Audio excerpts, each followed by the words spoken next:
नमस्कार दोस्तों, मैं हूं अमित और आप देख रहे हैं नॉलेज नूर। दोस्तों, जैसा कि आप सभी को पता है, आज है संडे और मैं डेली आप लोगों के लिए रेलवे से जुड़ी नई नई जानकारियां लाते रहता हूं। तो आज संडे के दिन मुझे लगा कि कुछ अलग टाइप की जानकारी आप लोगों को दी जाए जो कि रेलवे से ही जुड़ी हो लेकिन आपके काम की हो, क्योंकि आप लोग भी एक रेल फैन है, ट्रेन में यात्रा करना पसंद करते हैं। तो मेरे साथ एक ऐसी घटना जो कि ट्रेन में यात्रा के दौरान घटी थी, तो जो मैं परेशान हुआ था, मैं नहीं चाहता कि आप लोग भी इस तरह से परेशान हो, आप लोग इन सभी चीज़ों से अवेयर रहें। इसीलिए मैंने सोचा कि इसे एक वीडियो के रूप में आप सभी को बताया जाए ताकि आप जितने लोग भी हैं इन सभी चीज़ों से सतर्क रहें। और दोस्तों, अगर आपको ये चीज़ें पसंद आती है तो वीडियो को और लोगों तक शेयर कीजिएगा ताकि हर किसी को इसके बारे में पता चल सके। और ये एक सीरीज है जो कि वीक में एक दिन जरूर आएगी, जो मेरे लाइफ में जो भी घटी है, जिससे मैंने कुछ सीखा है कि ट्रेन में यात्रा के दौरान इन सभी चीज़ों से आपको सतर्क रहना चाहिए, या फिर आपके साथ भी ऐसी कोई घटना घटी हो और आप अगर चाहते हैं कि मैं उसे एक वीडियो को बनाकर वीडियो के रूप में आप लोगों के सामने रखूं, तो अगर ये सीरीज आपको पसंद आती है तो कमेंट करके ज़रूर बताइएगा। तो मैं कोशिश करूंगा कि ये सीरीज कंटिन्यू रहे, जो कि वीक में एक दिन इस तरह की वीडियो जाए जिस पे आप सभी को पता चल सके और आप सभी लोग रेलवे के इन सभी चीज़ों से सतर्क रहें। और अगर आपके साथ भी ऐसी कोई घटना घटी हो और आप चाहते हैं कि मैं उसे वीडियो बनाकर आप लोगों से शेयर करूं, तो आप मेरे कमेंट बॉक्स या फिर इंस्टाग्राम पे मुझे मैसेज करके उस कहानी को या स्टोरी को लिख कर शेयर कर सकते हैं।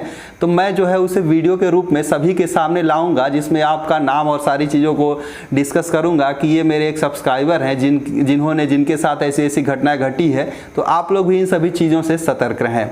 तो दोस्तों, चलिए आज के वीडियो को शुरू करते हैं।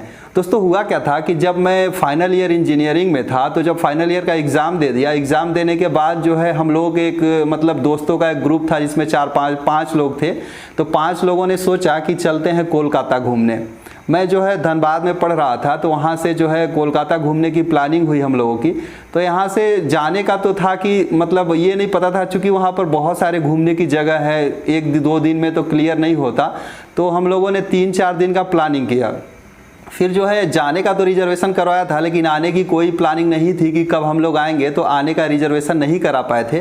तो यहाँ से जाने के बाद जब कोलकाता पहुँचे, वहाँ पे जितने भी घूमने की चीज़ें हैं, सारी चीज़ घूमने के बाद जू थे, विक्टोरिया पार्क, पहली बार वहाँ पे मैंने मेट्रो में जो है ट्रैवल किया था। इस तरह से जितने भी चीज़ें थी वहाँ पर घूमने के बाद करीब 2-3 दिन हो गए थे। तो आते टाइम तीसरे दिन कुछ लोग, जो 3 लोग थे मेरे फ्रेंड लोग, वो लोग क्या किए कि सुबह की ट्रेन पकड़ के करीब 10 बजे वहाँ से निकल लिए थे। उनको कुछ काम था, लेकिन हम लोग 2 लोग जो है बच गए थे और 2 लोग को हम लोग ट्रेन पकड़ के आने वाले थे। जो ट्रेन थी मेरी, वो थी जबलपुर हावड़ा शक्तिपुंज एक्सप्रेस, लगभग 2:30 बजे के करीब वहाँ पे मिलती थी।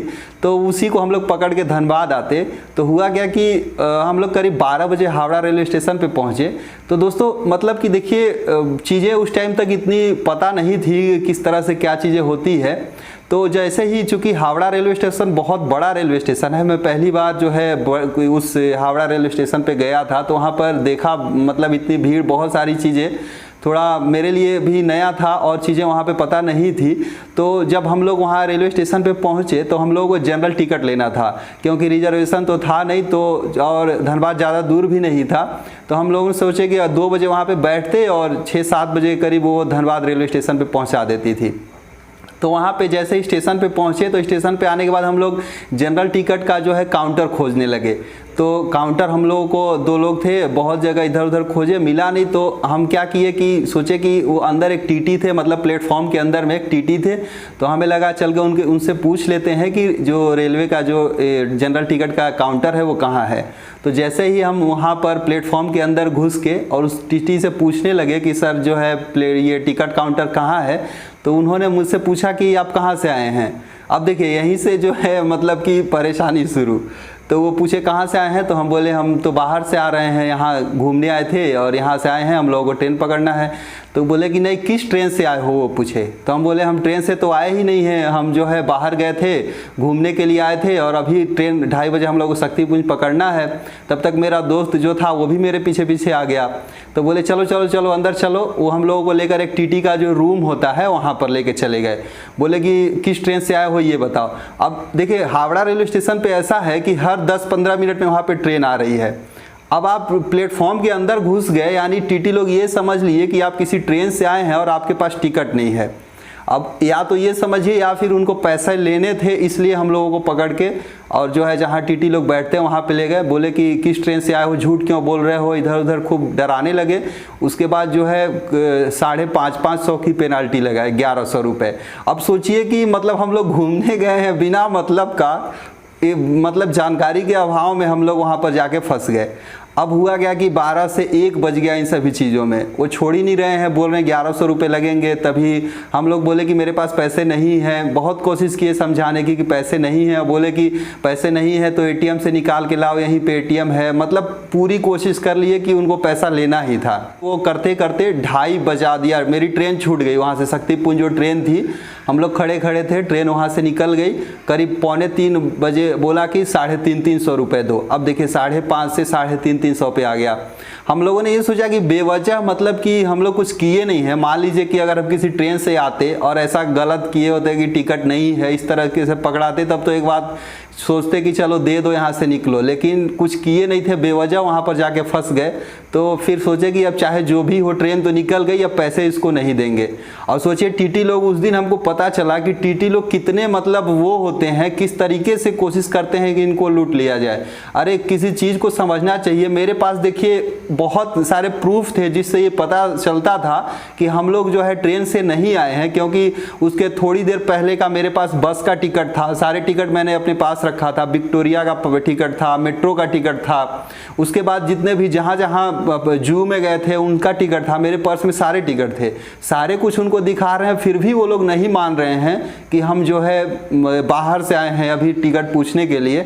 उनको वैसे ही लग रहा है कि हम ट्रेन से आए हैं। तो इससे साफ जाहिर होता है कि वो लोग पूरी तरह से इसी मकसद में थे कि हम लोगों से पैसा लेना है। तो दोस्तों ऐसे करते करते करीब 5:30 बज गए। 5:30 बजे वो जो है हम लोगों को बोले पैसा नहीं है तुम्हारे पास। हम लोग बोले नहीं नहीं पैसा नहीं है मेरे पास, हम नहीं दे पाएंगे, आपको जहाँ ले जाना हो ले जाइए।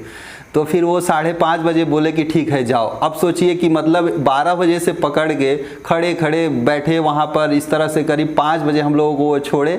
और उसके बाद जो है वो बोले कि आज के बाद याद रखना ज़िंदगी में कभी भी कि किसी भी रेलवे स्टेशन पे जो टिकट काउंटर होता है वह हमेशा प्लेटफॉर्म के बाहर रहता है। तो मैं इस वीडियो के माध्यम से आप लोगों को बस यही बताना चाहता हूँ कि आप लोग भी ट्रेन में यात्रा करते हैं और किसी बड़े रेलवे स्टेशन पर जाते हैं जहाँ आप लोगों को ये चीज़ें पता नहीं चल पा रही है कि जो ये मतलब टिकट काउंटर कहाँ है, तो इस बात को हमेशा याद रखिएगा कि इसे पूछने के लिए कभी भी प्लेटफॉर्म के अंदर मत जाइएगा। हाँ, ये हमेशा यही याद रखिएगा कि टिकट काउंटर जो होते हैं वह बाहर होते हैं। अगर आप लोगों को पता है तो बहुत अच्छी बात है, और जिन्हें नहीं पता है मैं उनको बता देना चाहता हूं कि जितने भी रेलवे स्टेशन पे जो टिकट काउंटर होते हैं वह हमेशा प्लेटफॉर्म के बाहर ही होते हैं, साइड में होते हैं, कहीं बगल होंगे, कुछ दूरी पे होंगे। कई जो है रेलवे स्टेशन पर मैंने देखा है कि जो मेन जो एंट्री होता है वहाँ पर ना होकर उससे कुछ दूरी पे हैं। तो इस तरीके से आप समझ सकते हैं कि ऐसे कभी भी गलती ना करके आप प्लेटफॉर्म के अंदर टीटी से पूछने जाइएगा, क्योंकि टीटी लोग किसी के नहीं होते। वो अगर पकड़ लेंगे तो आपको वहाँ पर पेनाल्टी देनी ही पड़ेगी। तो इस तरह से मैंने इस चीज़ों को सीखा और कोशिश किया कि आप लोगों के साथ भी शेयर करूं ताकि आप लोग भी इन सभी चीज़ों से सतर्क रहें। तो दोस्तों वीडियो कैसा लगा कमेंट करके ज़रूर बताइएगा। और अगर आपके साथ भी ऐसे कोई घटना घटी हो और आप चाहते हैं कि इस तरह की सीरीज मैं वीक में एक बार लाऊं जो कि पर्सनल लाइफ से जुड़ी हो, जिससे आपको कुछ इंटरटेनमेंट भी हो और कुछ सीखने को भी मिले, तो आप मेरे इंस्टाग्राम पे या फिर कमेंट बॉक्स में ऐसी घटनाओं को लिख सकते हैं। मैं उसे वीडियो के रूप में आप सभी के सामने लाऊंगा। बाकी वीडियो कैसा लगा कमेंट करके ज़रूर बता दीजिएगा। पसंद आई है तो लाइक कर दीजिएगा और दोस्तों के साथ शेयर ज़रूर कीजिएगा। और चैनल पर नए हैं तो चैनल को ज़रूर से सब्सक्राइब कर लीजिएगा। इस वीडियो में बस इतना ही, मिलते हैं अगले वीडियो में, तब तक के लिए धन्यवाद।